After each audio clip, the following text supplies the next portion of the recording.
The funerals of a brother and sister are taking place in Tipperary today after a car crash claimed 4 young lives last week. Luke McSweeney and his sister Grace are being laid to rest in Clonmel. A cortege slowly made its way up the streets of Clonmel this morning, where hundreds stood silently, paying their respects to a brother and sister who lost their lives in an unthinkable tragedy.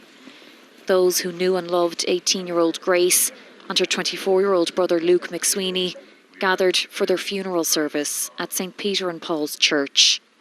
President Michael D. Higgins joined mourners in Clonmel this morning, as did Education Minister Norma Foley and the Taoiseach's aide-de-camp. Crowds comforted each other outside the church, still coming to terms with what unfolded exactly a week ago.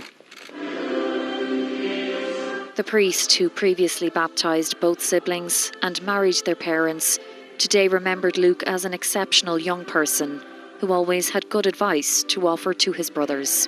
One is keep going to the gym, the other is eat proper food, and the third is remain loyal to your religion and to God.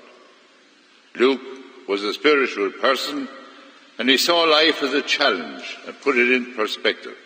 Grace was remembered as a girl who was graceful by name and by nature.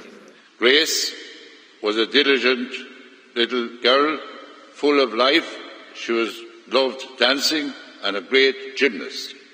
On this year's St. Patrick's Day parade, when Grace did her little routine before the parade stand, and how graceful she was and how proficient she was. Her name was Grace. She was Grace by nature. Shops and businesses in Clonmel closed as a mark of respect this afternoon, a town showing its support for a family through the darkest of days. Hannah Murphy.